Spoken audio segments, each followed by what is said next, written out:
Frères et sœurs bien-aimés, confions-nous à la Vierge Marie que Dieu a choisie pour venir jusqu'à nous. C'est par elle que nous pouvons aller jusqu'à lui. Je vous salue Marie, pleine de grâce, le Seigneur est avec vous. Vous êtes bénie entre toutes les femmes, et Jésus, le fruit de vos entrailles, est béni.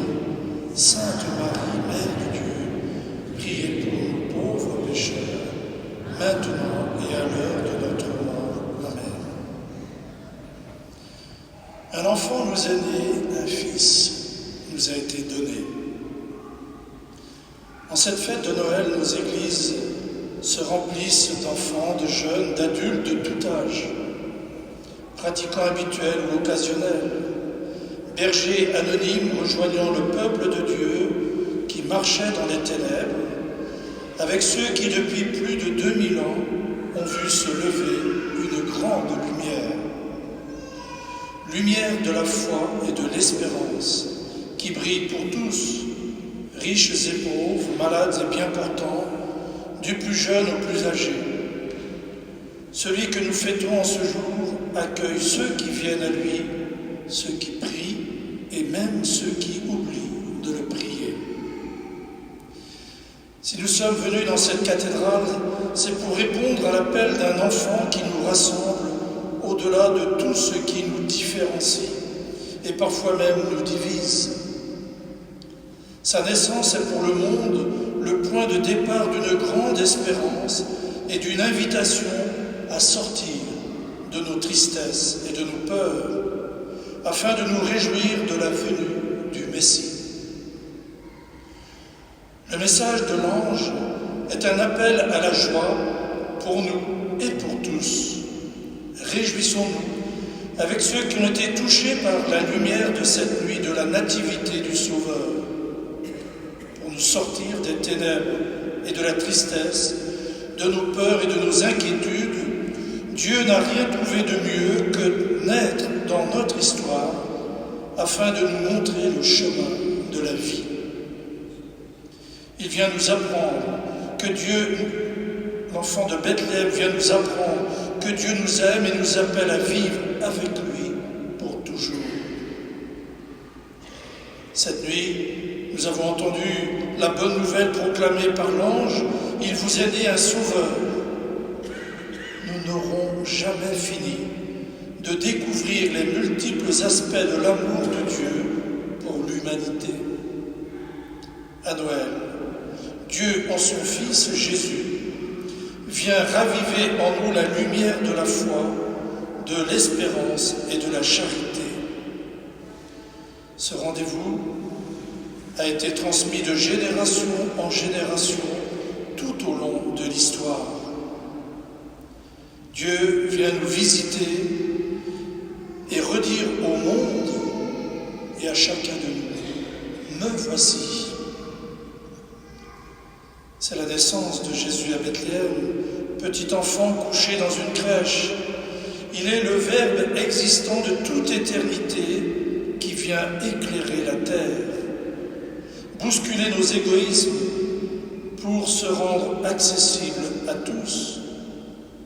Il se donne, ouvrant ses mains dans un don humble et total, jusqu'au jour où il se livrera entre les mains des hommes, ses bras et ses mains ouverts sur la croix. C'est ainsi que Dieu vient dans cet enfant que personne n'attendait vraiment. En tous les cas, pas comme il s'est présenté. Avant sa naissance, on disait que le ciel était fermé.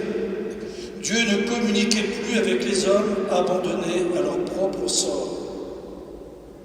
Les hommes pieux d'Israël affirmaient qu'il n'y avait plus de prophètes car ils attendaient un Messie victorieux qui sauverait le monde.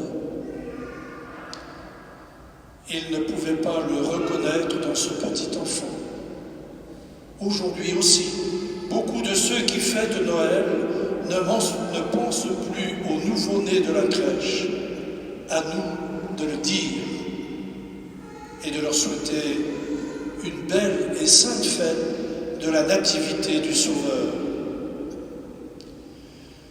L'évangile de Saint Jean répond à ce questionnement des gens de Palestine et plus largement aujourd'hui. Non, les hommes ne sont pas abandonnés. Dieu n'abandonne pas ceux qu'il a créés. Les catastrophes et les calamités, la violence et la guerre qui alimentent les médias quotidiennement ne peuvent nous éloigner de son amour. Jean ne parle plus du bébé de la crèche, ni de la lumière céleste, ni des bergers, ni des anges proclamant la paix. Il nous invite à méditer sur le Verbe qui s'est fait chair, parole de Dieu, qui en son Fils nous éclaire et nous ouvre à l'espérance.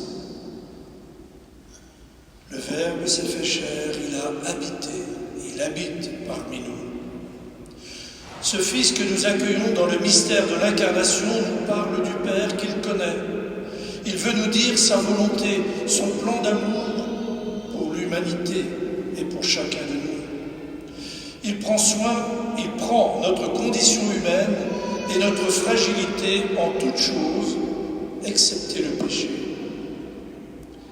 Oui, nous sommes dépassés par l'immensité de ce grand mystère de la vie, de l'amour, de la miséricorde.